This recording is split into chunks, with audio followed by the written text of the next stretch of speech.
Question number 13. The following balances are taken from the books of Vipul as on 31st March 15. Prepare final accounts. Stock of goods 150 at the end of the year, from which the market value of 50% goods is 80,000 and the market value of 50% goods is 70,000. मुझे stock की value बताओ कितनी होगी. Closing stock के दो effect, एक trading में credit side,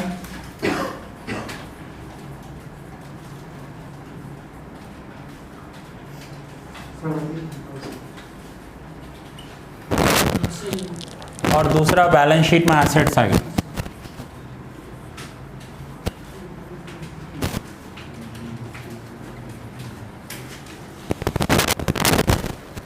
कितनी आ रही है आपकी वैल्यू? 1,45,000. कैसे आई वो देखो इधर. 1,50,000 स्टॉक की वैल्यू है, उसमें से 50% स्टॉक इट मीन 75,000 हो गया, उसकी वैल्यू है 80,000, तो मार्केट वैल्यू 80 है. तो बाकी कितना बचा? 75. ये 75 बुक वैल्यू है, इसकी मार्केट वैल्यू 70 है. रूल्स क्या सिखाते हैं? बुक वैल्यू और market value which ever is lower. तो इसमें हम ये 75,000 ले लेंगे और यहाँ पर 75 एंड 70, तो 70,000 लोअर वैल्यू है. सो 70,000 एंड 75,000, 1,45,000. ये वर्बल किया था, ठीक है. जो इंक्रीज हो गया उसे भूल जाओ, जो डिक्रीज हुआ उसे याद रखना है. सो पहले वाले 50% इंक्रीज हुए, बाकी डिक्रीज हुए. मैंने टोटल में से जो डिक्रीज्ड अमाउंट है वो माइनस कर दिया, तो डायरेक्ट आंसर आ गया. ओके, चलो ये वर्किंग नोट्स आप बीच में नोट डाउन करते रहना, इस चैप्टर में काफ़ी आने वाला है.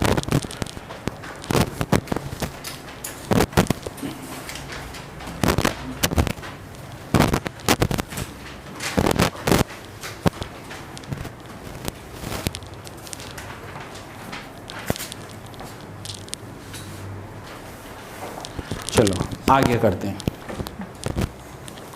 Credit sale of 60,000 is not recorded.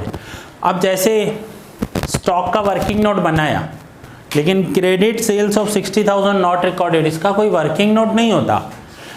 Unrecorded credit sale के टू इफेक्ट्स,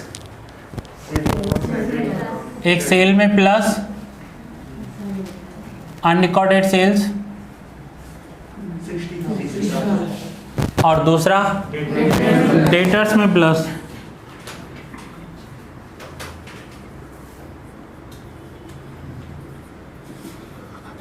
अब इसका कोई वर्किंग नोट नहीं होगा, लेकिन जहां आपको जरूरत लगे कैलकुलेशन करने जैसा है उसका वर्किंग नोट बना देना. Calculate 20% depreciation on furniture. So देखो फर्नीचर कितना है, और उसी के नीचे देखो एडिशन भी दिया हुआ है. फर्नीचर में दिया हुआ है ना. सो फर्नीचर एक इनके पास लास्ट ईयर का पड़ा है 1,60,000, और दूसरा एडिशनल इन्होंने during the current year purchase किया है 40,000. अब डेप्रिसिएशन कितना है? 20%. तो 20% 32,000, और इस पर 20% कब परचेज किया है? तो 6 मंथ्स हो जाएगा. So total depreciation 36,000. अब इसके इफेक्ट्स, तो पहले फर्नीचर 160, ये ट्रायल बैलेंस में से लिया, प्लस एडिशन 40, ये भी ट्रायल बैलेंस से लिया, इसलिए सिंगल इफेक्ट किए. टोटल हो गया 2 लाख. अब डेप्रिसिएशन के 2 इफेक्ट्स कर रहा हूँ, तो यहाँ पर लिखेंगे डेप्रिसिएशन 36,000, और डेप्रिसिएशन का दूसरा effect profit and loss account में डेबिट करना है. तो पहले आप ये नोट डाउन कर लो, तो मुझे यहाँ लिखना पड़ेगा नीचे ASFO अदर एक्सपेंसेस. डेप्रिसिएशन नीचे आता है, यहाँ नहीं लिख सकते, नीचे लिखेंगे.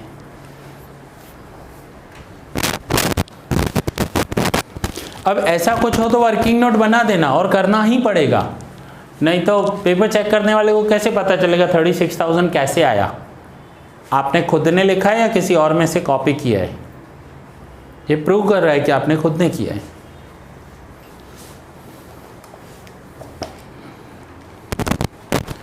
सिर्फ वर्किंग नोट ही लिखना, सम आगे मत लिखना।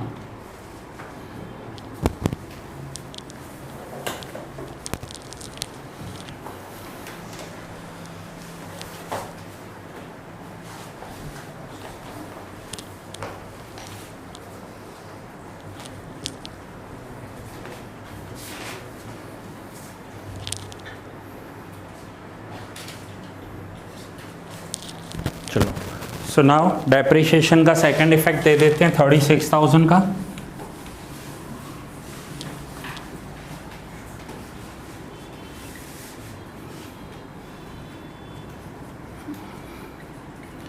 To depreciation on furniture.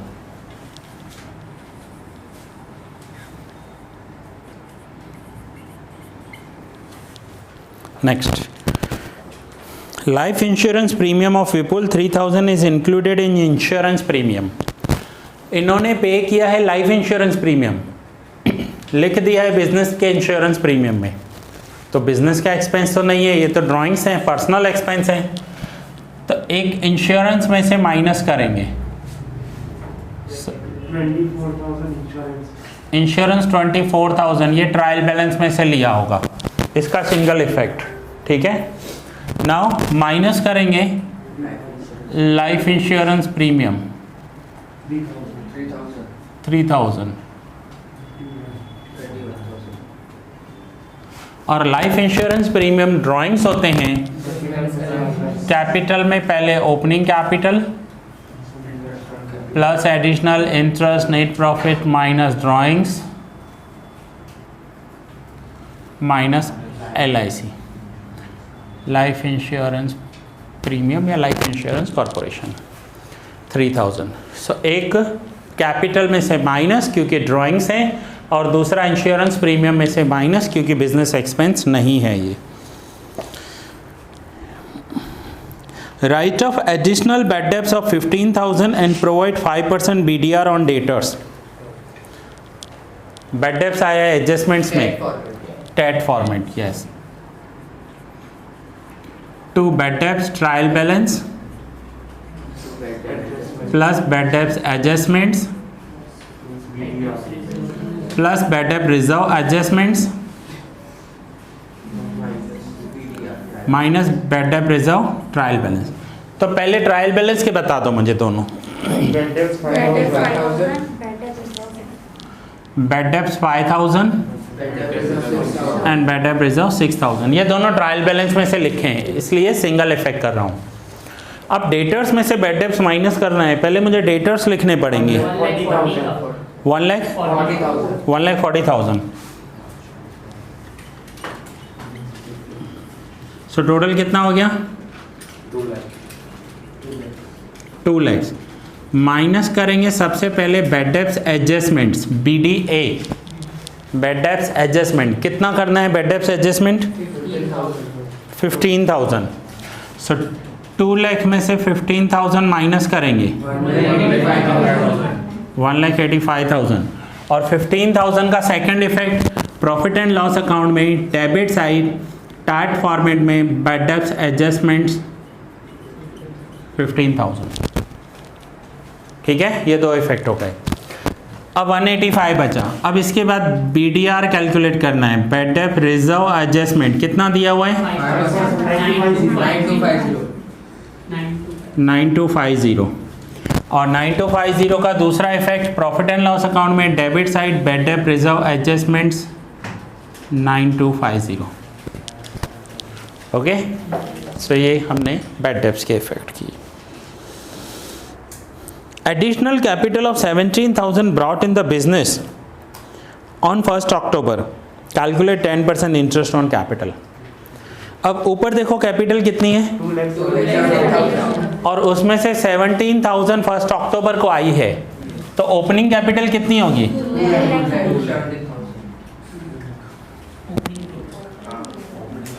कल किया था ना ये पॉइंट। अगर 17,000 कैपिटल हम और लेकर आए हैं तो स्टार्ट में कितना होगा 2 लाख, तो 2 लाख प्लस 17,000 यहाँ पर लिखेंगे additional capital. Now interest on capital कितना परसेंट है कैलकुलेट 10%, तो वर्किंग नोट कर लेते हैं इसका। Interest on capital opening capital 2 lakh पर 10% 20,000 एंड एडिशनल कैपिटल पर 17,000 इंटू 10% इंटू 6 months 850, सो 20,850 टोटल हुआ। इंटरेस्ट ऑन कैपिटल के दो इफेक्ट, एक बैलेंस शीट में कैपिटल में ऐड करेंगे इंटरेस्ट ऑन कैपिटल 20,850 और दूसरा पीएनएल में debit side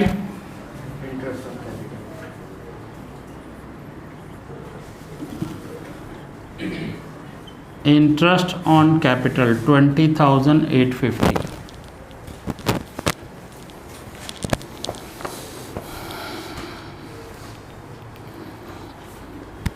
Seventh, invoice of 10,000 of purchase is received from the creditor which is not recorded by an error. Unrecorded purchase 10,000, invoice receive हो गया है, माल भी आया होगा, हमने परचेज रिकॉर्ड करना भूल गए, हमने परचेज रिकॉर्ड नहीं की है। So unrecorded purchase two effects, correct. Unrecorded purchase, purchase में प्लस 10,000 एंड क्रेडिटर्स में plus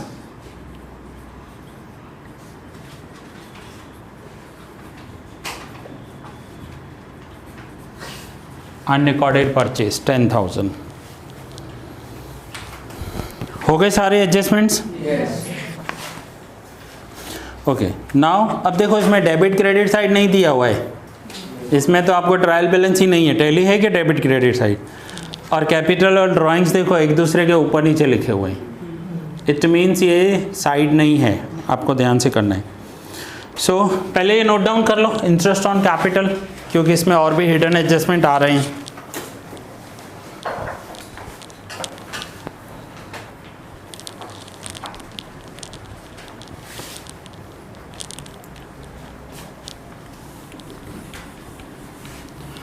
Okay, so now capital 2,17,000 हो गया, drawings 36,000,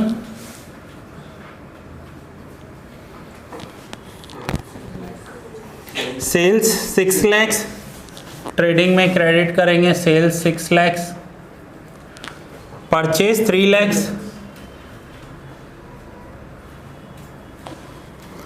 sales return 5,000,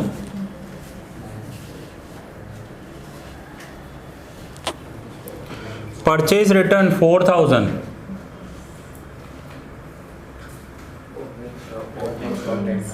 opening stock 10,000, trading में डेबिट करेंगे, salary for 11 month, hidden adjustment है।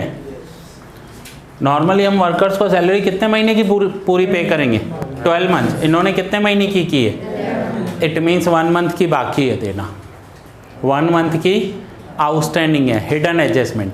कितनी होगी 1 मंथ की सैलरी? 10,000। तो ये जो सैलरी दी है ना 1,10,000, इसको 11 से डिवाइड करोगे। 11 से क्यों डिवाइड करोगे? क्योंकि 11 मंथ का पेड कर चुके हैं। सो 1 मंथ का कितना आ गया?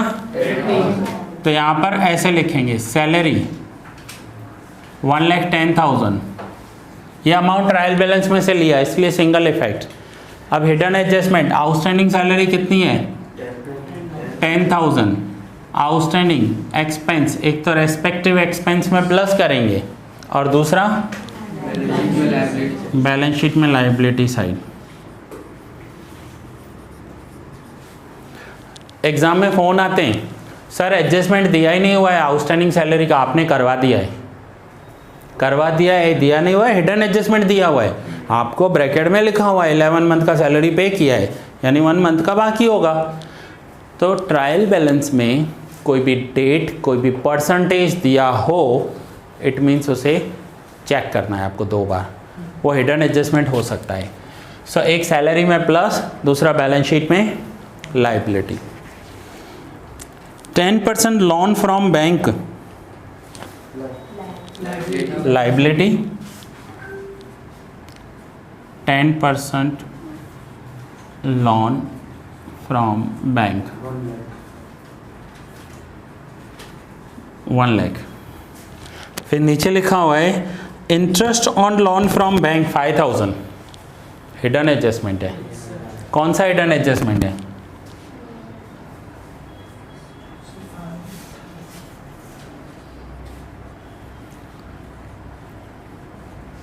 इंटरेस्ट ऑन लोन 5000 दिया हुआ है, हमने बैंक से कितना पैसा लिया है? 1 लाख। कितने परसेंटेज पर लिया है? तो 1 लाख का 10% हमें ब्याज देना पड़ेगा बैंक को। तो 1 लाख का 10% कितना होता है? पूरे साल में दिया कितना है? 10 देना है और 5 दिया है, तो बाकी कितना आउटस्टैंडिंग हुआ? 5000 आउटस्टैंडिंग है। ये हिडन एडजस्टमेंट है कि 5000 आउटस्टैंडिंग है। यहाँ पर प्लस करेंगे आउटस्टैंडिंग इंटरेस्ट 5000, आउटस्टैंडिंग एक्सपेंस, एक एक्सपेंस में ऐड, और दूसरा liability outstanding interest on loan. फिर से बता रहा हूँ, 1 लाख का लोन लिया है, 10% पर लिया है, तो 10,000 पेमेंट होना चाहिए। अगर यहाँ 10,000 लिखा होता ना बुक में तो वो करेक्ट था, तो हिडन एडजस्टमेंट वो नहीं है। लेकिन 10 नहीं लिखा हुआ है, 5,000 लिखा हुआ है। अब बैंक तो छोड़ने वाली नहीं है, बैंक तो 10 पूरा लेगी, लेकिन 5 दिए हैं तो 5 देने पड़ेंगे, हिडन एडजस्टमेंट है। सो आउटस्टैंडिंग एक्सपेंस रेस्पेक्टिव एक्सपेंस में प्लस, और दूसरा बैलेंस शीट में liability. Next, bills receivable 6000, bills payable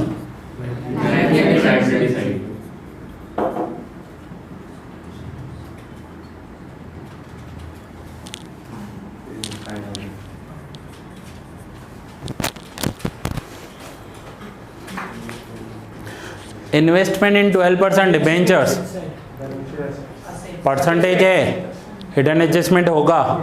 ठीक है, हमने कहीं पर इन्वेस्ट किया है पैसा, इन्वेस्टमेंट कितना किया है? 1 लाख। कितने परसेंट पर इन्वेस्ट किया है? 12%। तो पूरे साल का 12% हमें इंटरेस्ट मिलना चाहिए, रिसीव होना चाहिए। सो कितना रिसीव्ड हुआ है? 6000। Interest received 6000। अब इन्वेस्टमेंट किए हैं 12% पर 1 लाख का, यानी पूरे साल में हमें 12% इंटरेस्ट मिलना चाहिए। मिला कितना है? तो बाकी 6000 क्या होगा? आउटस्टैंडिंग होगा, means receivable. Outstanding means receivable, मिलने वाला। यहाँ पर आप कंफ्यूज मत हो ना, नहीं तो मैं रिसीवेबल लिख देता हूँ। आउटस्टैंडिंग का मतलब होता है बाकी, रिसीवेबल इंटरेस्ट। इसका दूसरा इफेक्ट, इनकम होने वाली है, पैसा आने वाला है, asset side. Yes correct, asset side. तो यहाँ पर लिखेंगे रिसीवेबल इंटरेस्ट।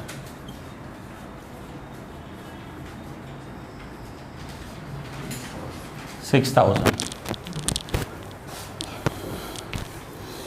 डेटर्स 140 हो गए, क्रेडिटर्स 60,000, फर्नीचर 160 एडिशनल हो गया, ऑफिस एक्सपेंस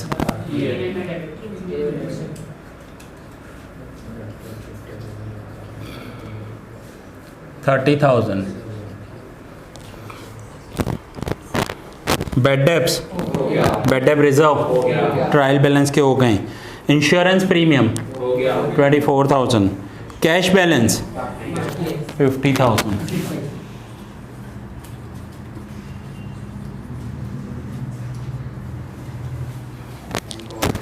बैंक ओवरड्राफ्ट कहाँ हुआ है?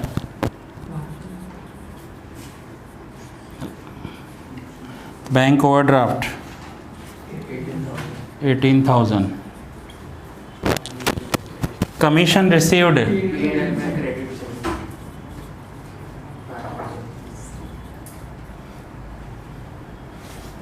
कमीशन रिसीव्ड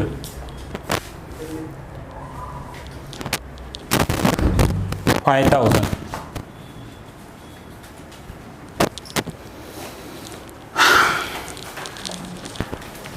करें total.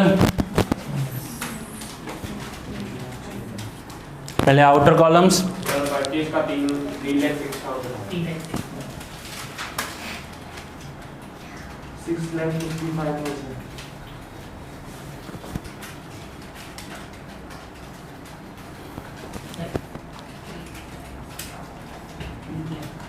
Sir credit side sir credit से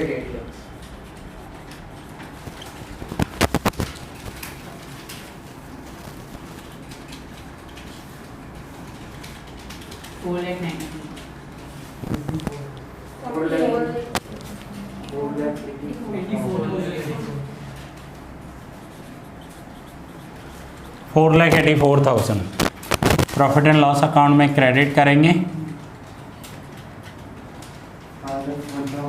4,84,000। पहले आउटर देख लें, कुछ आउटर है। Sir net profit for 23,250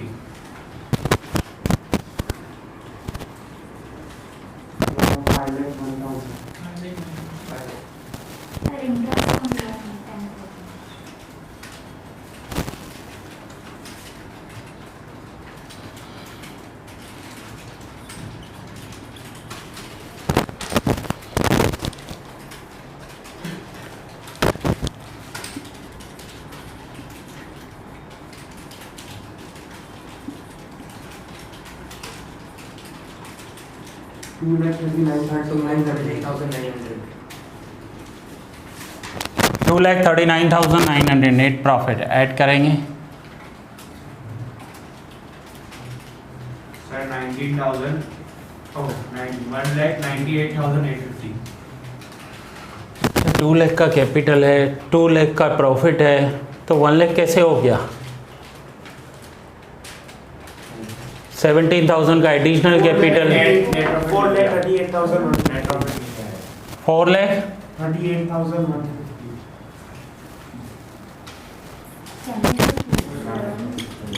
4,38,750। देखो, जब भले मैं स्पीडली लिखता जा रहा हूँ, आप बताते जा रहे हो, लेकिन मैं खुद भी कैलकुलेट कर रहा हूँ। ऐसे नहीं है कि आपने कुछ भी बता दिया और मैंने लिख दिया। मैंने बोला नहीं किया था, मैंने लिखा था ना डेटर्स का 1,75,070।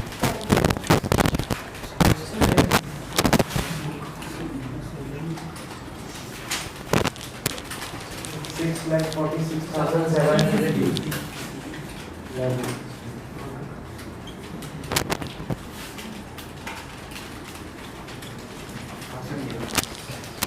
यही है। Yes. 7:02 7:02 को स्टार्ट किया था एंड 7:27 को पूरा भी हो गया। 25 मिनट में सम पूरा हुआ विथ एक्सप्लेनेशन। आपको एग्ज़ाम में इतनी देर में पूरा करना है। हाँ, मैंने टोटल्स नहीं किए, उतना टाइम मेरा बचा। टोटल्स आप करके दिखा रहे हो, लेकिन उसके सामने मैंने आपको जितना एक्सप्लेनेशन किया वो टाइम आपका बचेगा जब आप खुद से करोगे। एक्सप्लेन थोड़ी करना है आपको तो करते जाना है सिर्फ, ठीक है। और बीच में जब मैं वर्किंग नोट्स कर रहा था, आपको टाइम दे रहा था नोट डाउन करने के लिए, तो वो भी टाइम कैलकुलेट करें तो 25 मिनट में सम कंप्लीट हो गया। और अगर ये सब नहीं होता तो आराम से 20 या 15 मिनट में पूरा हो सकता था। सुनाओ, नोट डाउन कीजिए।